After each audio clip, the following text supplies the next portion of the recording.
From Rule 62 Studios in Bossier City, Louisiana, this is The Grouch and the Brainstorm.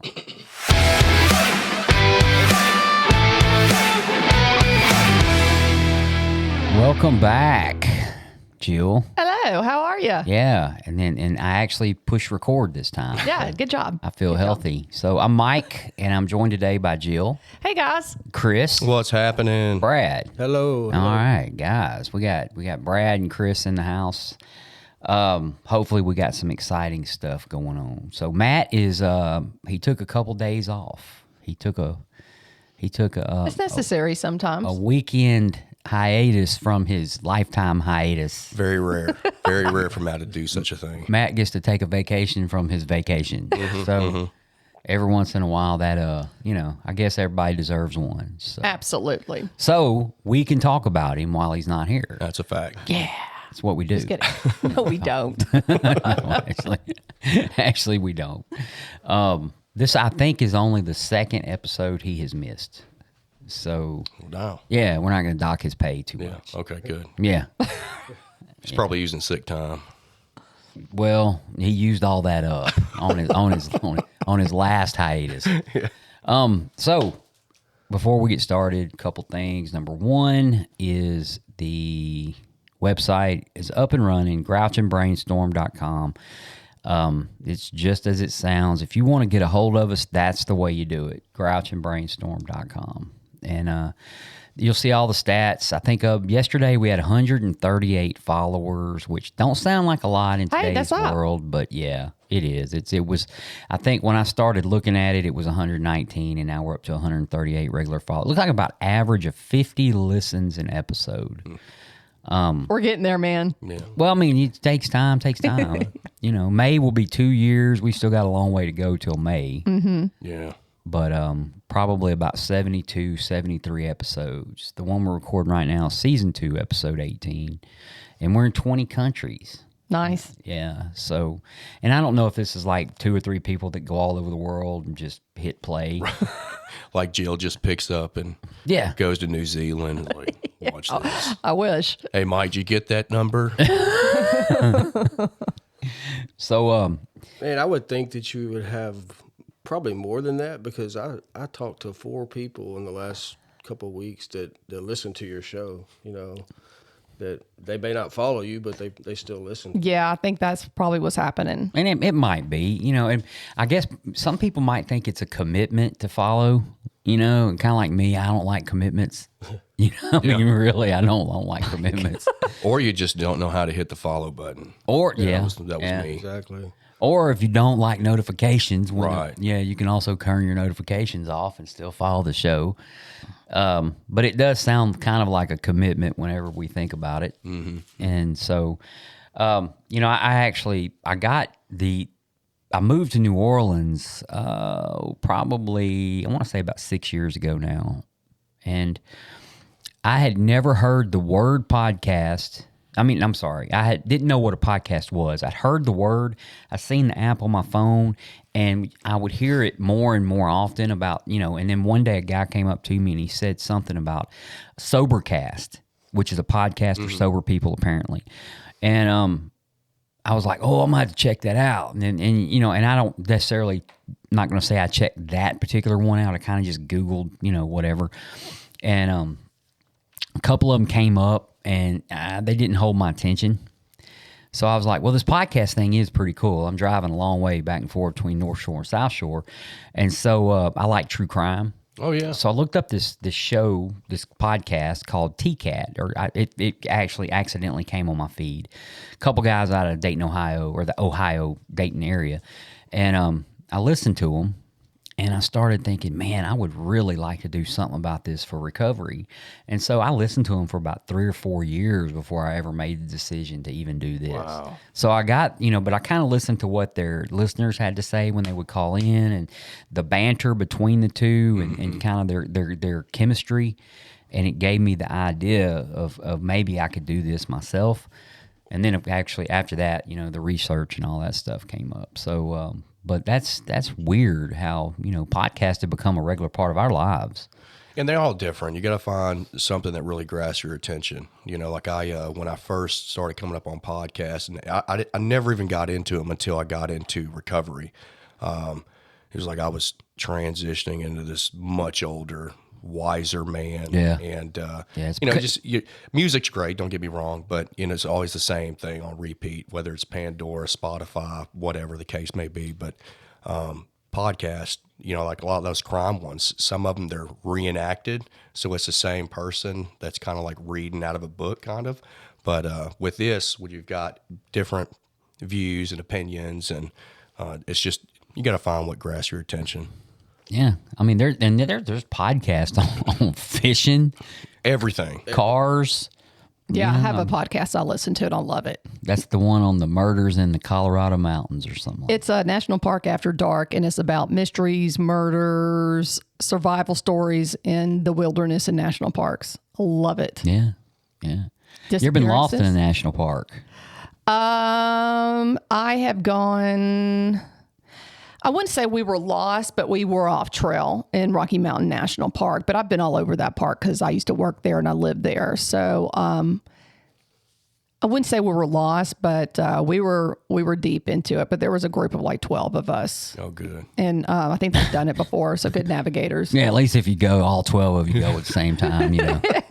There'll be stories of cannibalism after a few days, and, you know.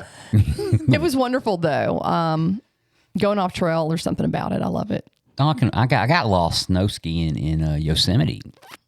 Okay. Yeah, I was lost. I could only imagine in the snow. Yeah, it was pretty intense. I got stranded.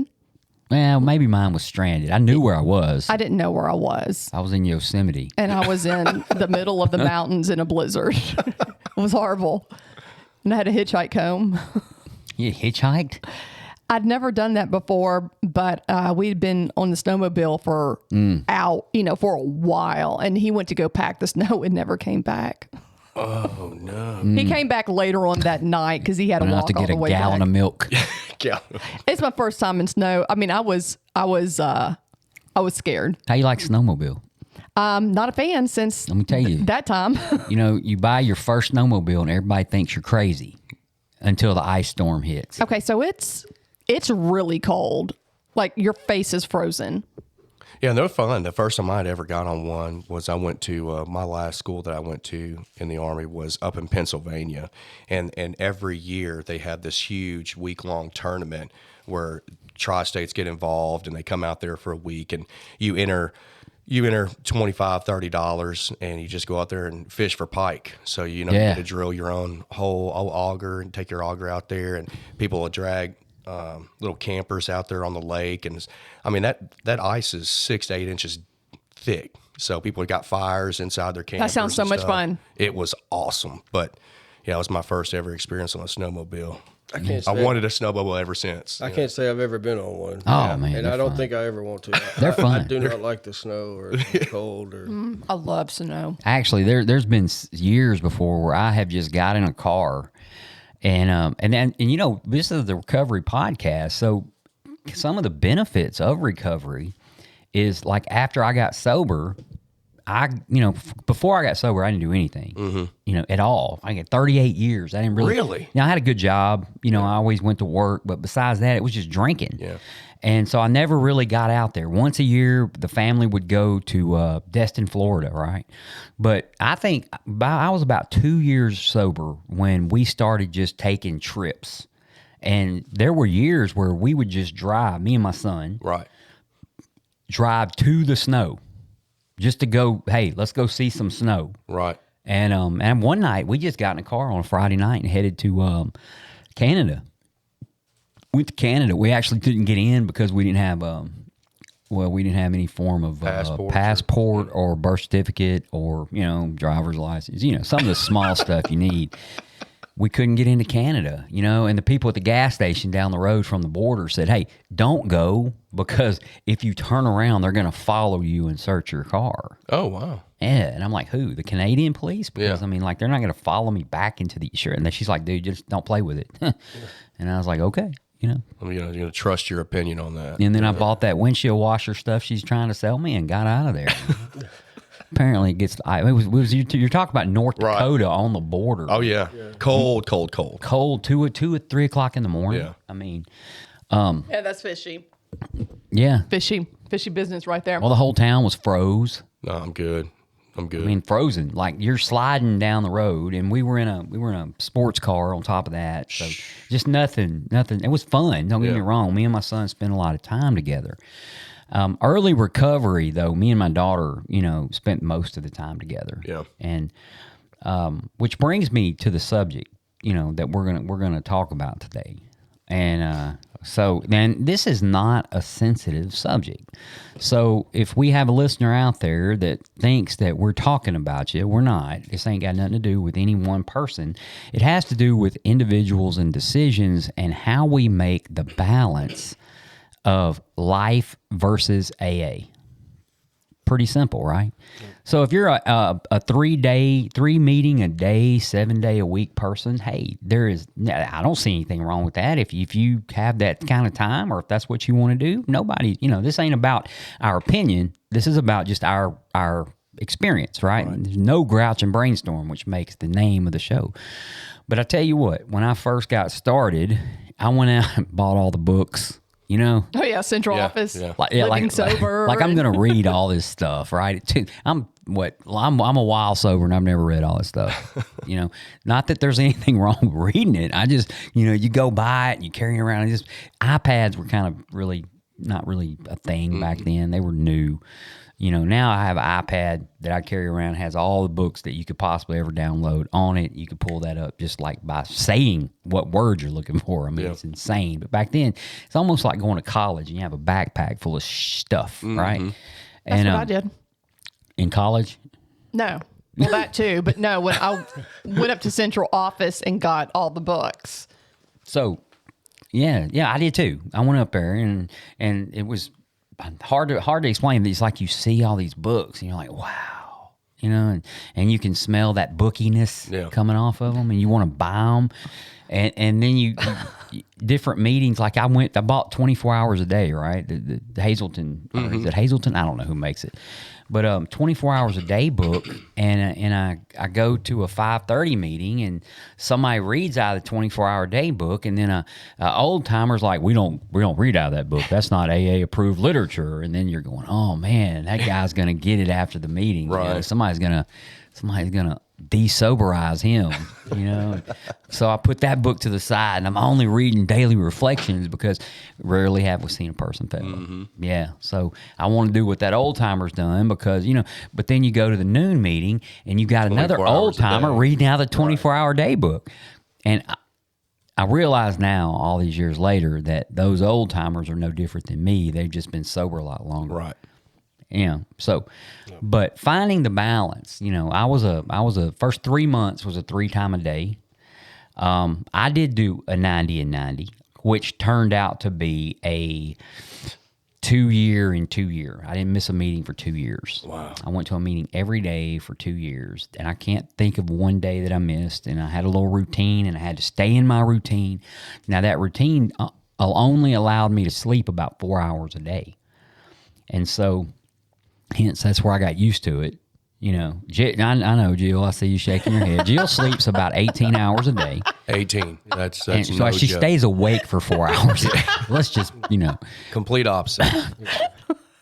But that's, I had a time I'm going to go spend with my daughter, and this is what we're going to do. And, but the ex-wife was pissed off at me. My son was pissed off at me. So I really didn't have my daughter, and that's what we did every day. And I was on, my schedule was overnight, 4 on, 4 off. And so I spent most of my time at the club, but there was that, I gave up something to have the family time. Oh, yeah. So what I gave up was the sleeping, right? Which I slept a lot when I was drinking. So, but different people find different things. I think it is important to find that balance. It says in our book, and I didn't have it pulled up. I should have, but it says none of us make a sole vocation of this. We don't think. Now it says some are positioned to where they can spend a lot of time doing the work, but they don't think it's going to make much difference either way if you do. Yeah. In other words, you're not going to become more sober by spending all this time doing all this stuff. Now, you're not going to become less sober either, right? Correct. So kind of a 50-50 if it's what you choose to do. But, my balance, I'll talk a little bit about what I do now way into the program, right? Which is probably not enough. It's probably not what I should do. But I would love to go to a meeting every day. I do. To me, it's just like watching this Netflix series that never stops. And you get to hear people's lives and watch them and go through. And then when I come in now, like if I go to say today, I'll go to the noon meeting maybe.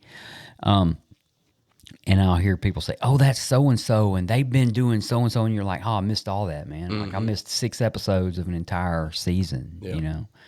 So, but Brad, you're our newest guy, right? Yeah. So what do you do to find that balance between recovery and family, home? So it was tough at first. For the first month or so, I went to a meeting every day. I have 2 small children. I have a 3-year-old and a 18-month-old. So it's tough with 2 toddlers in the house. I do a lot of, and my work schedule, I work from 8:30 in the morning till 7 at night. So 6 days a week. So it's really hard. I do chair a meeting on Monday nights. I do go to the rehab center on Saturdays and chair a meeting there. But the biggest thing for me, I guess, is I had to find the balance to spend time with my kids too. And so I go to meetings on Sundays, but if I go with my wife. She goes with me. And I think you saw us there a couple weeks ago. Absolutely. But I do a lot of, I listen to a lot of podcasts. I don't watch TV ever, unless it's Paw Patrol.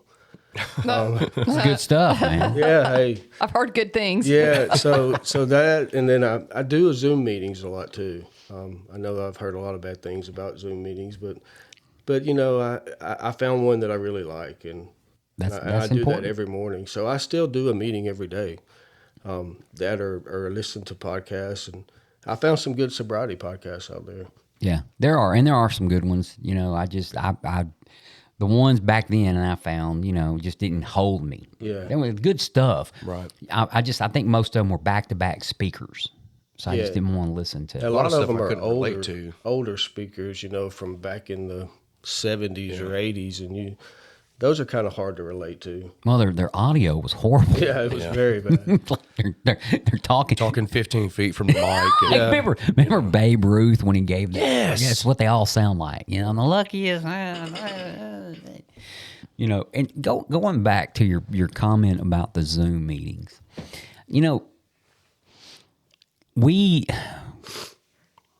recovery begins when one alcoholic, obviously sober, one sober alcoholic begins talking with another sober alcoholic, right? Or someone that's trying to get sober. Not when 2 drunk alcoholics are, here, hold my beer, I'm fixing to show you something.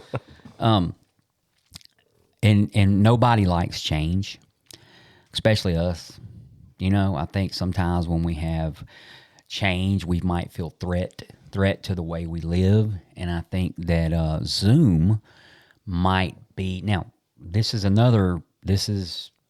not an opinion, but this is, everyone recovers differently. And I think the Zoom aspect of Alcoholics Anonymous or recovery in general is not going to go away. I think COVID brought about a lot of change to the world, and some of it good. We take the positive. And I think that as long as one alcoholic is communicating with another and it works for you, there's absolutely nothing wrong with Zoom, right? No, I think Zoom's a great thing that's happened when it comes to AA. I have a friend that's, starting meetings up in Africa, and that's the way she's doing it. And I was like, wow. And to be able to join meetings in other countries, I heard is really cool. Yeah. Now, for me, I'm actually pretty thankful that I did not come into the rooms when COVID first kicked off, because for the service, for me, COVID changed a lot of things on the military side of the house too. Yeah, So I instead bet. of like in-person conferences, most of them were Zoom meetings. And so, here I was with my bottle. I could Oh, just gosh. Yeah. turn away from the camera, so nobody could see me and still get my fix, But so Zoom meetings did not work for me, but it just goes back to your comment about if it works for you, it works, So I had to relate my stuff to how it worked for me, And so I'm very thankful that I was able to actually come into the rooms because there was just too much bad experience for me personally. Yeah. Yeah. No, And I get that. Yeah, absolutely. I love, I'd rather do an in-person meeting because you get hugs. And for the brand newcomer, like the person who's still debating, probably best you do come in a room. Yeah. Because Agreed. I was looking for any excuse to keep me out of the rooms when I got here. Man, Zoom would have been like, oh yeah, I can do this shit online. And back then, I think there were still a few online meetings, even 13 years ago. Yeah. Right. Yeah. So Brad, how long you been sober? A couple years? No, June 21st of 23. You have the same have the sobriety same date. sobriety, That's right. I remember Chris telling Oh, wow, cool. me. Yep. So you just got a year. I got 13 months. So Awesome. So 13 months in, do you still do the same thing to balance your recovery and your personal life as you did when you got here? no, absolutely not. It's gotten more intense. I mean, I do more. Like I read the big book every night. I mean, like last night I read. So the part in the big book, the story. What is it? Acceptance was the answer. Yes. 417. That My is favorite one. Mine too. And I read it last night. I've probably read it 20 times because that relates to me. I mean, I didn't start my recovery till I could accept everyone else's flaws and my flaws. Yeah. That it's more intense. My wife is a counselor, so she knows the program. She's in recovery. She's 7 years sober. So with her too, we do things together, and it's awesome. I mean, it's gotten a lot more intense as the years gone by than it was at first. Do you think you would have found recovery if it hadn't been for her? No, absolutely not. She just kind of prodded you in there. She did, and I told in my 1 year, I told everyone that when I first came into the program, it was for my family. It wasn't for me. But as we started working the steps, I think when we got to step 4, and I did that inventory, I realized I really need this. And somebody told me it doesn't matter how you got here as long as you did. Yeah, and that's another topic for one day. One day for a meeting, because I'm gonna be honest with you. I got sober because my kids. That was just I don't know about the family thing, but I got sober because of my kids. And on my 10th recovery birthday, I took a picture of that 10-year chip. I sent it to both of my kids, and I said, "You the guys are the only reason I got sober." Period. And some people can do the whole, "Hey, you got to get sober for you." Yeah. And I don't know. At first, you really need a reason. I didn't have a reason at first. It was just like, I'm either going to do this or I'm going to die. I mean, that's literally what it was. Well, I was dying too, but I didn't care. Like alcohol, I didn't care. Dude, suicide by alcohol is a lot harder than it sounds. Yeah. Takes a while. Yeah, I had to do something. I knew that. Mine was the kids, mine was the kids. And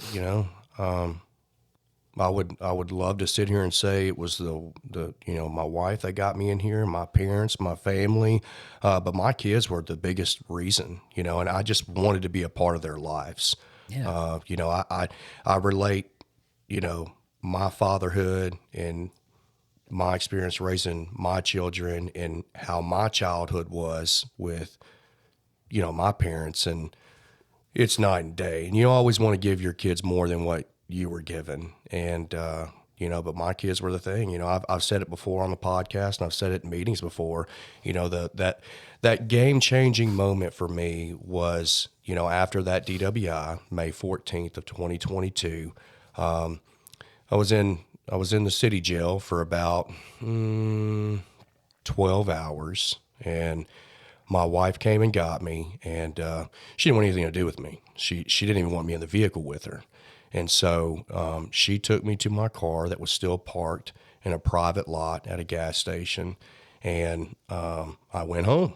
And when I got home was the most empty feeling I've ever felt in my life. It was just complete silence, and my life has been filled with chaos, with 4 children running around, a couple of dogs. I mean, the wife, it's just complete chaos everywhere I turn around. So going home to that, complete silence, you could hear a pin drop, and the only thing that pointed, and we lived in a large house, but the only thing that I could see in that house was this 3-page letter back to back from at the time, my 12-year-old, asking me why alcohol was more important to me than, her and her siblings. And that was just devastating. It's a hard question to answer. Yeah. Because you can say it's not, but your actions. Correct. And that's all that really matters is what you do. Oh, yeah. And so your actions say completely different, So, Chris, you still compete? I still compete. I'm in my off season now. I won't even look at probably competing until probably October, November. Even looking at a show until October, November. But so I'll be for the competing. Listeners, what are you competing for? So I compete in the NPC. I'm trying to get my IFBB pro card in bodybuilding. And, they tell you to, when you get into recovery, you got to replace something. You got to replace the bad stuff with something else. And I'd always been into bodybuilding for probably 6-7 years prior to me getting out of the service last year. But I could never hold the diet plan. Obviously, booze is not part of that diet. There's a lot of carbs in there. Yeah, a lot of And unwanted calories. And, so I couldn't, I was drinking my diet and, I couldn't commit to it. And so when I got into recovery, it was meetings and bodybuilding, to the max. Because we talked about it a couple podcasts ago we're perfectionists. We're going to go to the extreme in whatever we do. And that's kind of what I've done with bodybuilding. So with your bodybuilding, obviously still employed. Yep. And recovery. And then how many children? 4 children. 4 children. And they range in ages from 7 to 14. So out of all of us, I would imagine you have the hardest time with the balance. It's difficult, but I was so scared when I got into the rooms of recovery, and I came in there because of consequences, and I was originally told, through the court system that I had to attend 3 days a week, and I bucked it to the very last. And I remember leaving that courtroom, and I got a call within 10 minutes, and they were like, "Yeah, so 3 meetings is a little much, huh?" And I said, "Yes, ma'am." And they said, "Well, let's make it 5." And so Damn.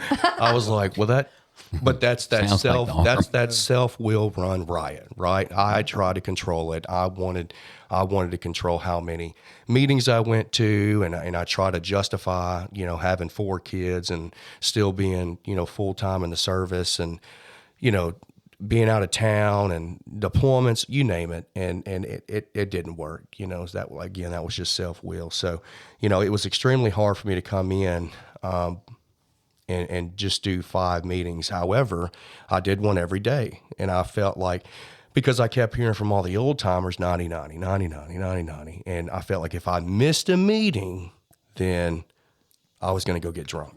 And keep in mind, I didn't have a compulsion or an obsession to ever want to pick up again. But I just had this constant fear that if I did not go to a meeting, then I was going to end up with a drink in my hand. I can see that. Yeah. But, after a while, and talking to my sponsor, things did get overwhelming. School's approaching, coming up August 8th, and, extracurricular activities for the kids. And then I'm getting back into school August 5th and working at a treatment center. I'm going through their counselor program. And so there's just, it's overwhelming. So, Brad talked about picking up those Monday night meetings. Well, Brad picked that up for me. And, and it's just passing it along, right? Is that the 8 o'clock meeting? Mm-hmm. And same thing with speaking at CADA. So, again, that was something he took over on that part. So, and the crazy thing is, that's where I met Chris. At the CADA? 8 o'clock. At the 8 o'clock 8 o'clock meeting. on a Monday night, yeah. So, that was that balance for me, because 2 years ago, I couldn't tell you. I couldn't see that I was getting overwhelmed. I just kept telling myself, I have to do this. But as time went on, I was finding myself overwhelmed, and I was finding myself in arguments with the wife, like, you're never here. You're always either at the gym, at work, or at a meeting. There's no time for us. And so, after talking to my sponsor and consulting him, he was like, it's okay to miss a meeting. You have to find that balance, and, you do have a family. So, sometimes you're going to have to give up certain things, whether that's a gym session or whether that's a meeting so you can take your family out to eat, or, better yet, bring them to a meeting, and so I started seeing a big difference when I started bringing my family to the meetings, and they all come for milestones. Like if my sponsor, like Brad, just celebrated his 1 year, the whole family will come. But the kids are pretty normal coming with me. They always want to come. So whether that may be for cake or, because they get you and Matt confused. Like, is Matt the one with the Porsche? Yeah. Yeah.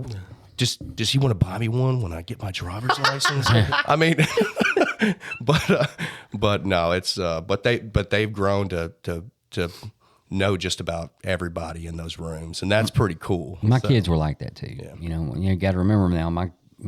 I've been sober a little while. Right. So my son was 13 and my daughter was 11, and she came to meetings with me just about every day for That's a long awesome. set. She sat next to me. She didn't go in no back rooms Yeah. or none of that. I think we'd buy her something out of the drink machine and she'd just sit right next to me in meetings. And she went to a lot of meetings with me, especially in the summer when they wasn't in school, that first 2 years though, she was at a lot of meetings. We might go to the track, go walk in or run in, and then come to a meeting, or Yeah. So. But I think you said something important, because you don't have to give up all of one thing in order to achieve that balance. You can give up a meeting if there's something important going on. I remember thinking to myself, Chris, oh my God, so and so's got their violin recital. That wasn't what it was. I'm just coming up with something. But this did happen. So-and-so's got their violin recital. I got to go to a meeting. I'm only going to have 12 minutes to make it from a meeting to... And then I started, no, go to the violin recital. Right. You didn't get sober to attend AA meetings all the time. You got sober to attend life. It even says that in the big It book, does. right? That's true. The very first line, step 12 and 12 and 12, the joy of living. That is what we get from the 12 steps of Alcoholics Anonymous, not the joy of getting to go to another meeting. Yeah.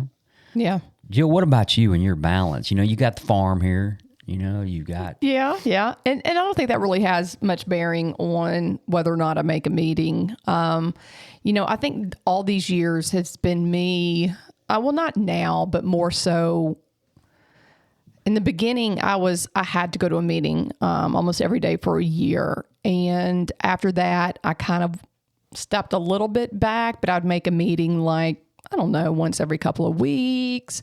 I mean, I played around with it, with this balance of me making meetings. And I mean, I know that what doesn't work, and I know what does work. And just finding that balance is important. I, like Mike mentioned earlier, I like naps, and I do sleep. 18 hours a day.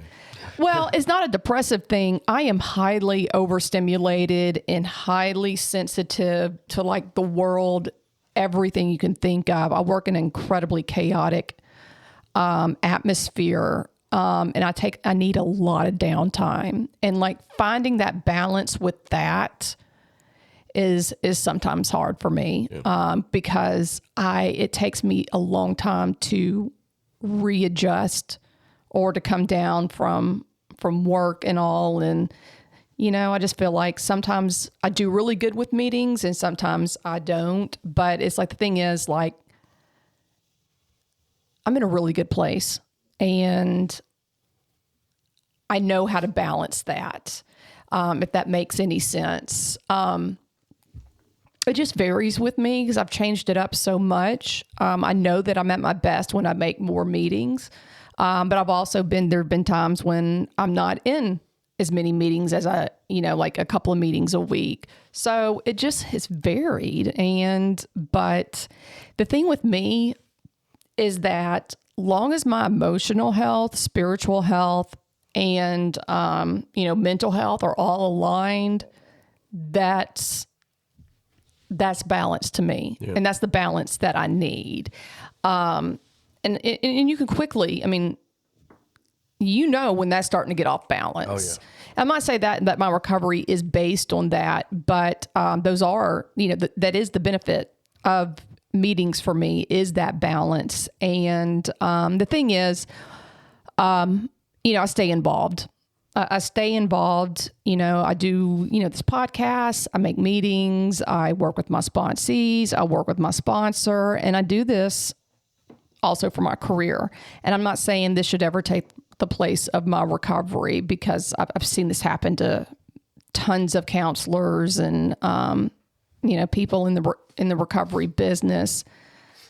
But it's AA all day. It's funny you mentioned not taking the place of it, right? So working in a treatment center, I've been there long enough now to where I've seen people come into the rooms of AA and then see me, and then I see them at the treatment center I'm employed at, and then get out of treatment and then come back into the rooms, like somebody will come over from CADA and they'll be like, I remember you, but it's cool seeing that, and then seeing them get out of the program and then jump into recovery, into the rooms of Alcoholics Anonymous. And then, something happens, and then they get to where I work at and they see me again. They're like, oh, I saw you at the other place. Yeah. I didn't know you worked here. And, and it's almost like there's a sense of shame and guilt, here I am again. I was hoping nobody would see me, so this is why I went to a different treatment center. But,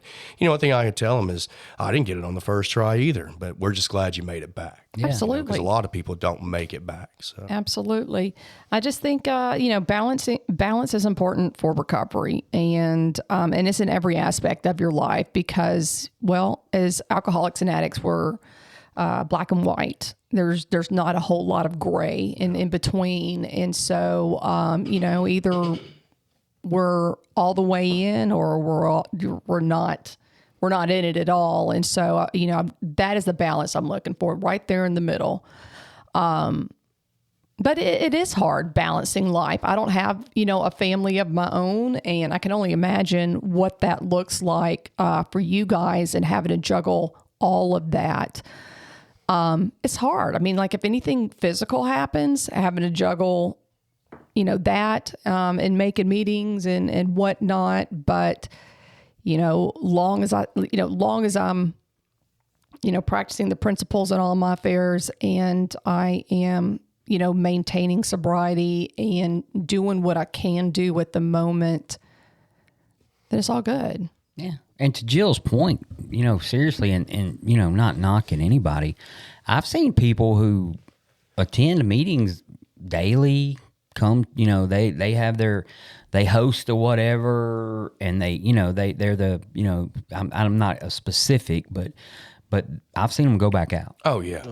Yeah. Oh, yeah. 25, 30 years in, and, and there's something going on up here that they ain't talking about or telling anybody about. And then at some point convince themselves, even after all those years of training, that they're not an alcoholic. I've gone this long and I can. And I've seen that happen 3 times and since I've been here, and all 3 have came back.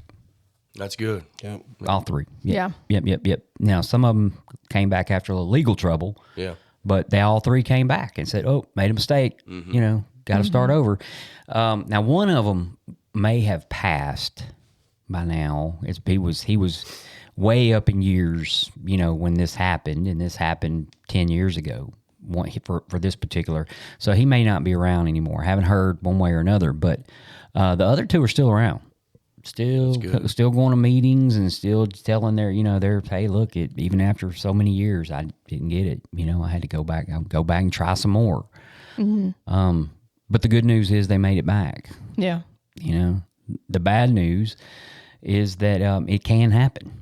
And kind of the common things that I do hear, because I've seen 2 like that, Mike, and some of the common things that I've heard are, I came to 2 or 3 meetings. I went to 2 or 3 meetings a day for 15 plus years. However, I didn't do any of the things that were suggested. I stopped reading the big book, stopped talking to my sponsor. I never got a sponsee. I never wanted a sponsee, and I think that is huge in your recovery, is just working with another sponsee, because it's not just, it's helping me more than it is that person. And that's just the way that I look at it sometimes, when you're having to rework the steps, and because you're looking at your stuff. It really does help us. It helps me more working with my guys. Yeah. I that speaking of balance, this is a subject of balance, and just out of the blue, one of my guys from back in the New Orleans days, or down in Mandeville group, he buzzed me. A guy named Scotty. He gave me a call on, I guess it was Friday, and I happened to be going from one place to the next, so I had a few minutes to visit with him. I hadn't talked to him in a long time, over a year probably. Yeah. And he does 2 on, 2 off in the oil field. Okay. So they fly him out there, not really the field, the oil ocean. This is months?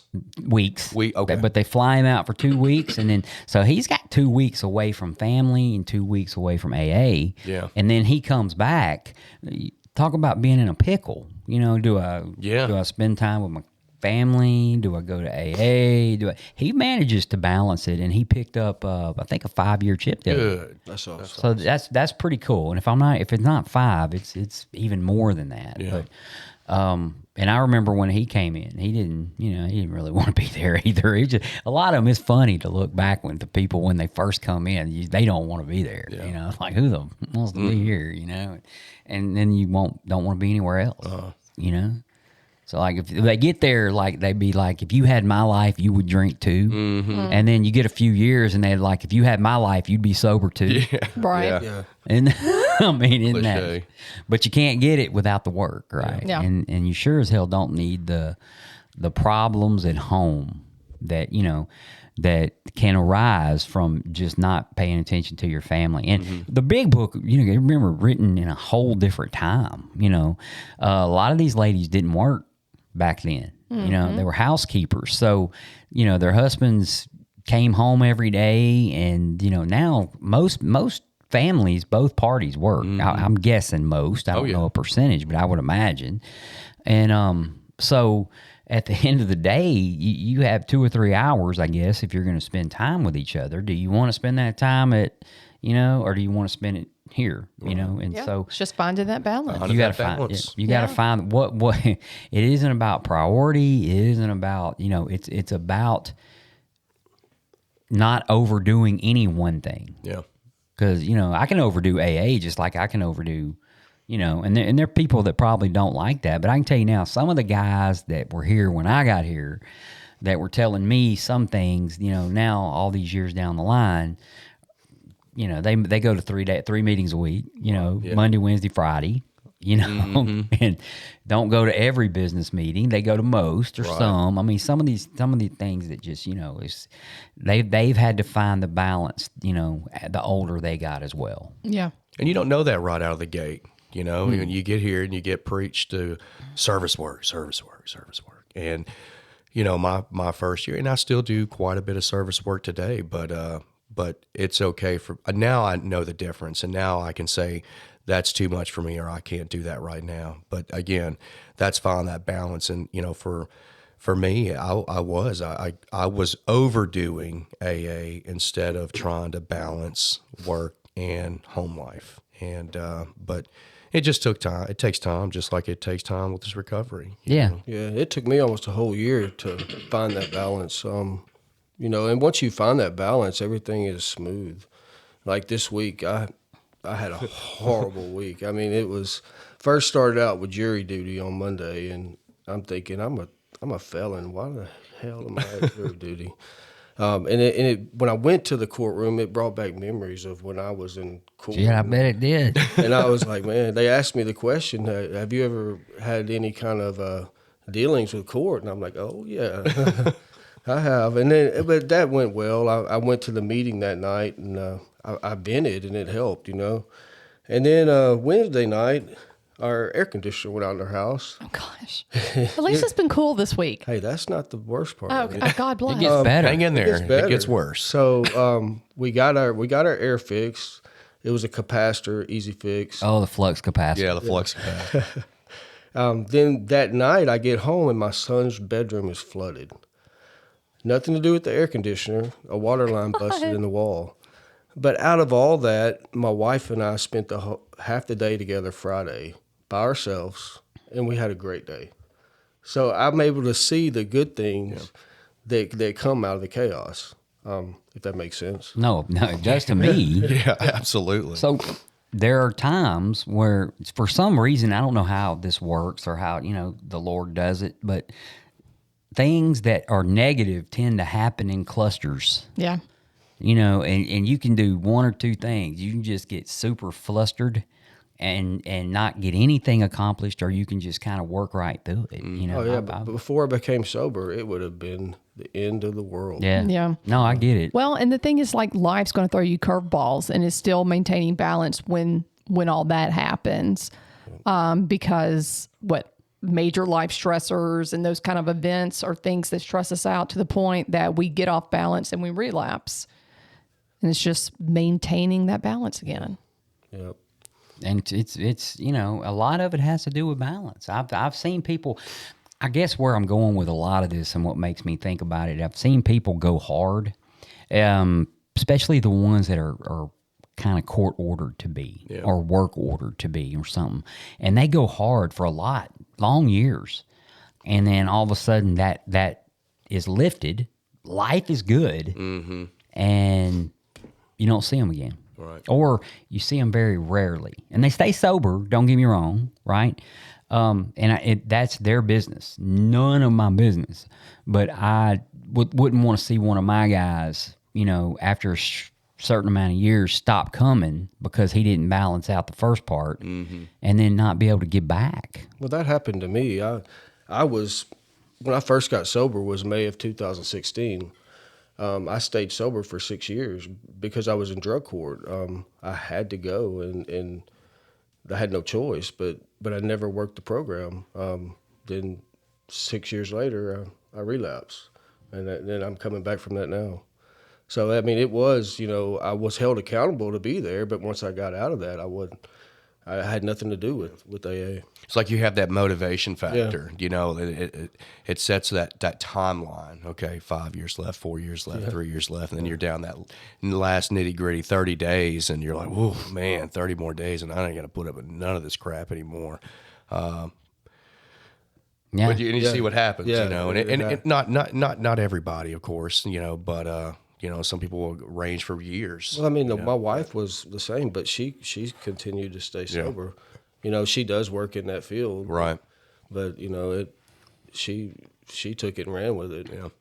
No, that your family appreciates recovery more when you find the balance. Mm-hmm. I think and you never know when they get older, and they might have a problem. Heaven forbid my kids have a drug or alcohol problem. One of mine did. Okay. Yeah. You don't think about that when they're 13 years old and you're doing, So, if they see that you found time for them and for work and for, church or fishing or golfing or whatever it is you do, they see that maybe when they're faced with the choice of having to go to recovery or do nothing at all, it's not going to be, I got to go to a meeting every day for the rest of my life kind of thing, or I'm not going to have any kind of life. At least they know that there is a balance in there. You can find something, right? And I think that's important, especially to the families. Right. And I see, I think Randy brings his wife to meetings on a regular basis. She's became part of our lives, Yeah. Back when, John Jay, one of my all-time favorite mentors of this thing, his wife, she was still alive. Do you know John Jay? Mm-hmm. Okay. Well, mainly goes to meetings in Minden now. So he goes to meetings in Minden now. But his wife was she was sick. She had, I want to say, Parkinson's. Yeah. Okay. And she was confined to a chair. And I think the first, I don't know, 2 or 3 years of my recovery, he brought her to a meeting almost every day. Wow. She was in that. She knew all of us, and we knew all of her. I mean, it was amazing, and she became part of our recovery life, even though she had zero, alcohol problem or drug problem. Yeah. She became part of our recovery life, which is pretty cool, man. If you think about it, it just, It's kind of blew my mind with, like, even my kids, like, they, I had my 2 oldest that wanted to go to the meeting with me last night, and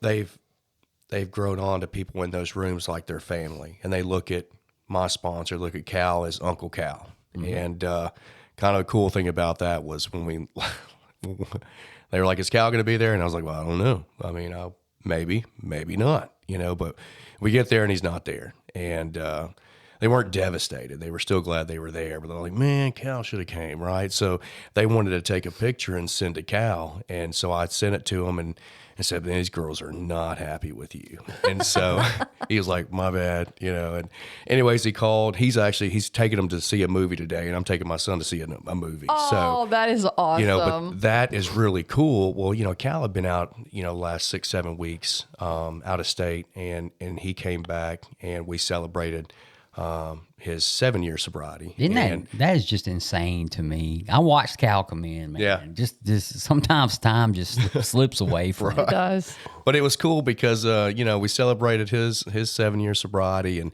we get to the Lord's Prayer, and he's holding my youngest hand, Emerson. She's 7, and we go to say the Lord's Prayer, and there's Emmy saying the Lord's Prayer, and Cal's looking at me like, what in the, but it's cool how that's grown on to people. I remember I think it may have been the first podcast I did with you guys, and Mike, you would ask me, what happened, if one of your kids, what would you say to them if they get to a point in their life where they need the rooms of Alcoholics Anonymous? And, and I couldn't answer that question now. And it struck on me, when Matt said it best, I'd just be glad that the rooms of Alcoholics is available, and the only thing I can do is share my experience, strength, and hope. But they see what I'm going through now because it involves them just as much as it does me. And so hopefully that rubs off and, they see it. But again, at 13 years old, you're not looking at your kids and like, you're not thinking they're going to be an alcoholic, Man, you hear so in when I first got to Alcoholics Anonymous, I remember people saying, I just want AA to be here for my children when they need it. And you don't think of your children ever going to actually need it, and good luck to you. We don't know what anybody's going to need, but it, and it was there, and people just like us were doing the deal back then, even when my son's been sober now for 7. He got 7 in January. Yeah. So, he's been sober for quite a while, and and we don't really talk much about recovery or sobriety or any of that. I kind of let him do his own thing. Yeah. But it is it's definitely a blessing to have it there for your children if it's needed, and hopefully, you got to think about it. There might be some parents out there that have a lot of questions. The biggest one is this a cult? Right. And I guess number one answer is no, because cults have leaders. We don't have anybody. We don't have any of this that. Is really and truly a group of drunks Yeah. helping a bunch of other drunks. There's no formal nothing. No. The only way we operate, the only rules we have is by people saying, hey, you're violating the rules. What rules? Oh, those rules, which we call traditions. Traditions. But, even still, I think it's important, so balance, you got to have it, Jill. Yeah. It's necessary. It's definitely necessary for me. But we're about out of time. Wow, man. Thank you for coming by, Brad. Yeah, it wasn't as hard as you thought it was. No, I was nervous. I'm not going to lie. Everybody it's just sitting around talking. We just sitting around. We just happen to have headphones and microphones in front of us. Yeah. And besides that, it's just a discussion about something that's going on in recovery or something that's going on in our lives. I did want to pull up some analytics before we got off of this thing, though. So let me see here. Sometimes I get my websites mixed up, but I told y'all we have 134 followers. Okay. 2,107 Spotify impressions. Our audience size is 38, which means in the last 7 days, average of 38 people have came on. Plays per episode, average 35. But we got some episodes that have over 200 listens, and I figured Matt's episode would have a lot more listens. But it was just put out. They may be scared to listen. Yeah, don't be scared. They don't really want to know the real Matt. I don't know. I'm just kidding. So let's see. I think the Philippines was the last country we added. Spotify, we're 65.9% of our people come on Spotify, 23.9 on Apple Podcast, 5.3 on Castbox. What the hell is that? I don't know. What Castbox is. You know what that is? Old Napster, maybe? I don't know. Oh, man. Hope people are pirating Yeah. my podcast. What a waste of Lame. time. Well, if they had Your high-speed voiceovers. internet, Yeah. I bet they're doing it on AOL. Yeah. And then people are 2.2 are listening on the internet, and 2.7 are listening on other. Here's a good one for you. 68.6% of our listeners are male. 28.8 female, and 2.6 is not specified. And what is this? Our average listener, age 45 to 59. I mean, that would be us, huh? That's a big gap, though. That is a big 45, 55, that's 19-year gap. 35 to 44 is 23% of our listeners come from that group. 28 to 34 is 8.5, and 1.3 are 23 to 27. And from 0 to 22, we don't have any listeners. Wow. Yeah, Give it time. Yeah, we're gonna have to figure out how to get out. You can put your kids on. Yeah, yeah. Yeah, we're gonna have to Get up here, Kylie. Well, I wonder how they know. How they know how. I was just wondering that. How do they know the sex of our gender of our listeners? Like, that doesn't make any sense. Unless somebody feels that, some people may have probably from their profile on When they Spotify. set up Or, so the listeners that don't even have a profile, that just kind of log in and listen, they don't have a clue. Our first meeting was the very first podcast we had, 223 listens. Wow. Yeah. And I'm not trying to kill time. Dickie got 117 listens. Yeah. So she is that one speaker that has over 100. Jill has 100 on the money. And then LaDon has 98. So, and then Bobby E comes in there, and Terry P's coming in there. Yeah. These are, but then you get down to Matt, and he has 2 listens. No, I'm kidding. I'm kidding. He don't have 2 listens. I would go in there and listen to it 3 or 4 times and bump those numbers up. Does it count me as the same listener? I don't know. I don't know. Some of these things elude me, Chris. Yeah. How they work, but I think it's pretty cool. But I guess me and Jill never thought about it, but we never recorded Matt, and so we had an episode. I guess somebody said something to him or you. It never even crossed on me. And he's like he's the dude. I mean, he's always here, just like you two. He's on every episode. and every I episode. Never thought about it. Like never. And I mean, have you done? yeah, mine's in there somewhere. It's not. It's not in the rankings. It's not up there with Jill and LaDon. Because I heard Jill's. I got to circle back I've heard through. Mike's. Yeah, it's in there. Yeah, okay. That's in there. For me to accurately tell my story, I'm gonna need a good 4 or 5 hours. Yeah. So I may sit down on the throne one night with a microphone and a computer and tell the story. Oh my God. 4 or 5 hours. There you go.